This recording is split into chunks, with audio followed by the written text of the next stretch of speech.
These are production chickens, the production leghorn. And, you know, it's sad to think that these are the ones that are in the cages because they're actually really intelligent and friendly. And they're probably, of all the chickens, the most like pets. And so the idea of having your pet live in this cage in a really horrible condition its whole life is really unfortunate, I think. You know, a lot of what we've read about chickens turned out to be wrong. Experiences have taught us that, you know, I think the more that people treat chickens like with dignity, the way that they would treat their pets, the more they're discovering that they are they're like pets that help you out. Yeah, they're like pets that help you out. Well, they're I mean, very easy. They're very easy, Elsie. They can find all their own food, although we feed them. But they'll eat anything too. They like people food, you know. But we feed them chicken food too. And so it's much easier than that people are made to think. Yes, very easy. Much easier than a cat because they'll hang out with each other and they like to stay together. They're herd animals, you know, and they really like to have a rooster with the hens. And so that's why we have the miniature rooster. Okay. Because there's peanuts in there. They love chocolate, and you know, she does love chocolate. This chicken will figure out ways to try to break in, and she knows where we keep things because she's successfully broken in before, and so she's found things. And she's a smart one, huh? Yeah, and you know, even though she could probably pierce my skin, she's really gentle. You know, she actually isn't hurting me at all. And when you're like every spring when we're digging the gardens, they're so awesome to have milling around, and they dig into the garden with you. And so you have instant companionship while you're gardening. Yeah. And they fertilize the soil. And people often think that they destroy gardens, but they actually make gardens thrive because they just nibble on the plant enough to stimulate their growth. They usually don't eat a plant until it's completely gone because they understand then the plant would be gone. They just stimulate the plant and keep nibbling on it. And that's one of the things online, and what people seem to generally think is chickens destroy gardens. I think they help gardens for so many reasons. I mean, the fertilizer. It's like much better than any kind of petting zoo.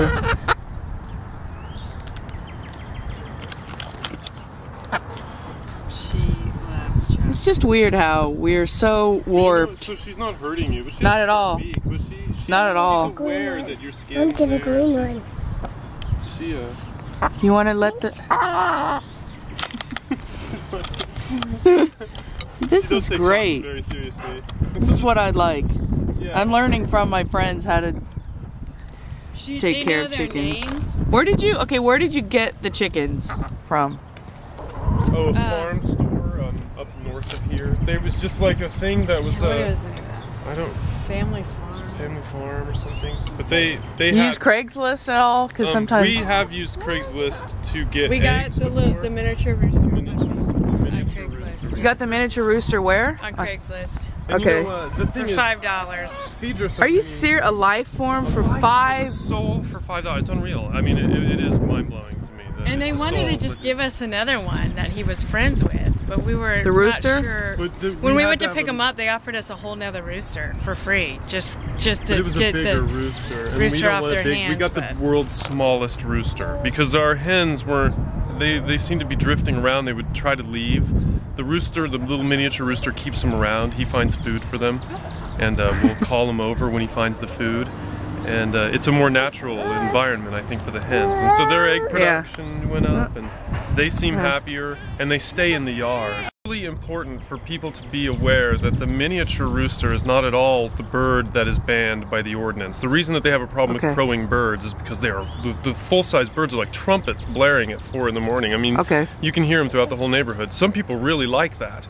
but the city got rid of that because of a noise issue. But you can have when you have the miniature or the bantam roosters, they're the same loudness as an alarm clock, or maybe slightly more. And if you keep them indoors or you keep them in a hutch that's relatively sealed from sound, then neighbors, I don't think, will have any problem with that at all. And then you'll have a more natural system, because even our full-size hens get along with our tiny little rooster. But he's no bigger. Where's your tiny rooster? Let's find him.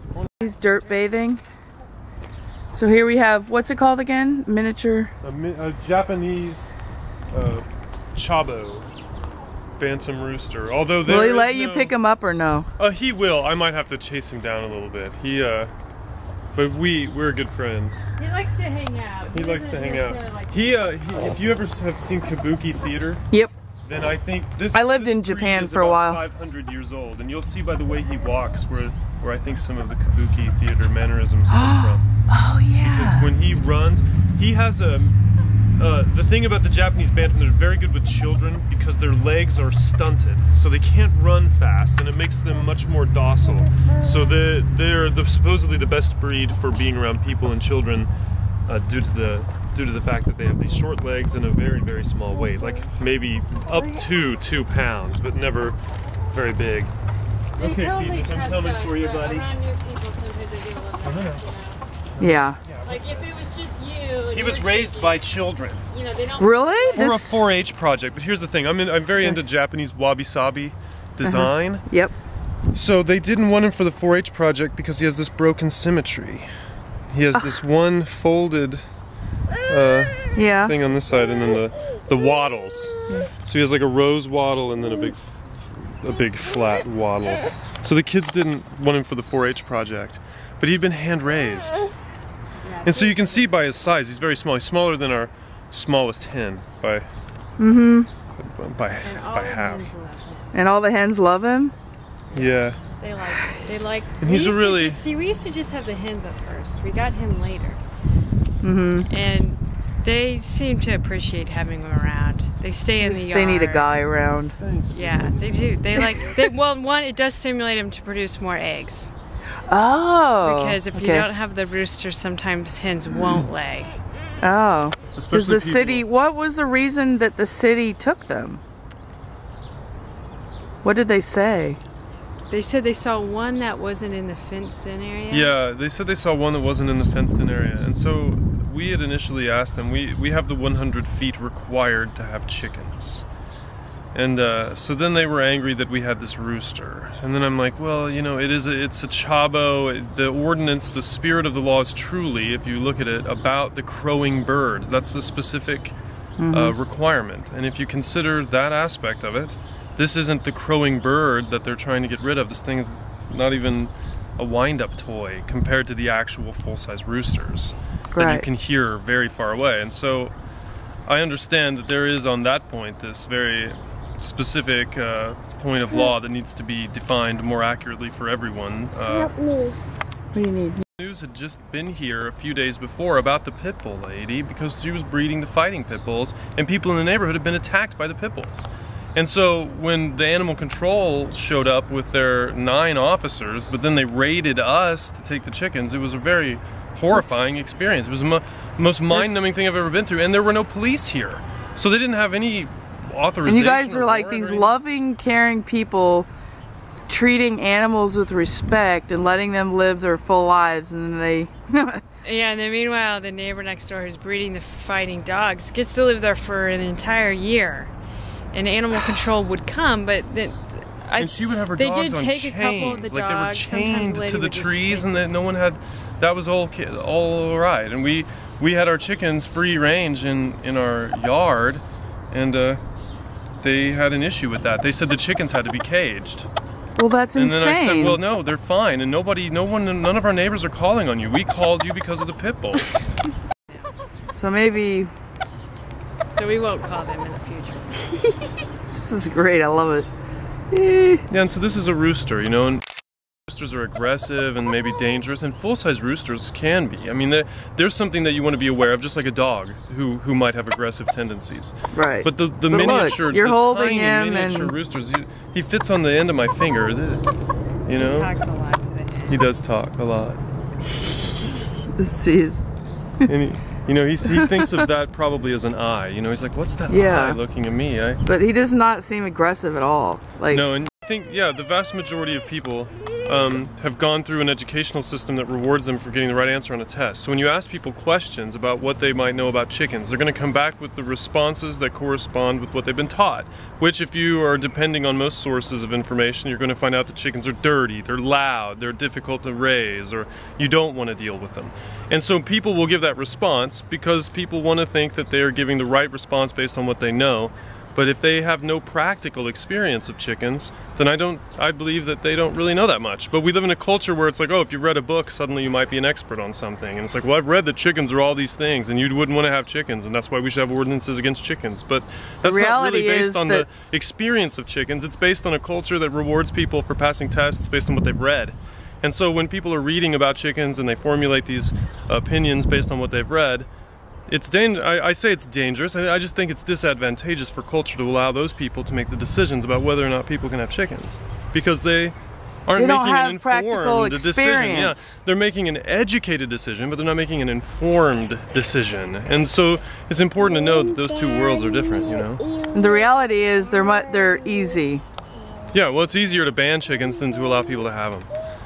Most people who live in wealthy districts, this is one of the things too, I think, that I'm advocating for Kansas City, is that, you know, in some neighborhoods they don't want people to have chickens there because the houses are worth $150,000 or $250,000 or more. And so it's unseemly. They don't want people to have chickens in neighborhoods that are maintained to that level.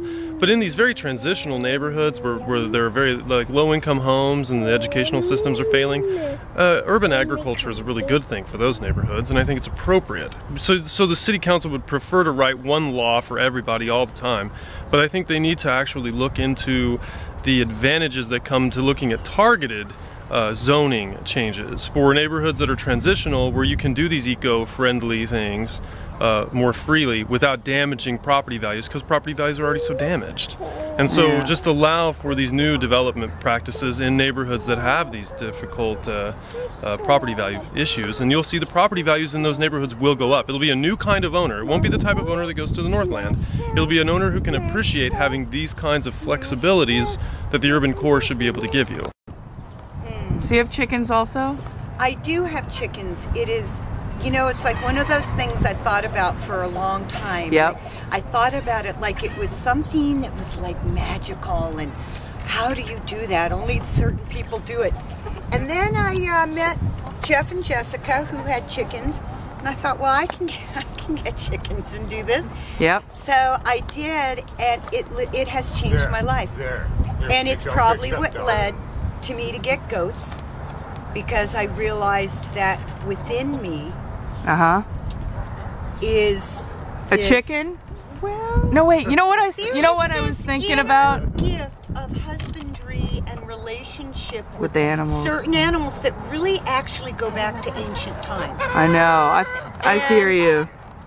You know what I've been telling people? I said, I'm tired of being a chicken. I think I'll raise them instead. I'll let chickens be chickens and me be a human being again. You know, what you're saying is actually quite profound, because if you think of the way that we raise the chickens that we feed our children, it is filthy, closed quarters, not real food, not real lives. We're feeding a product of suffering, right? We are producing we are eating a product of suffering, and yet it's a metaphor for the way much of America lives itself. There they are. There's 4 eggs. Chicken houses. Here's another one. And here's a little, goes to the house.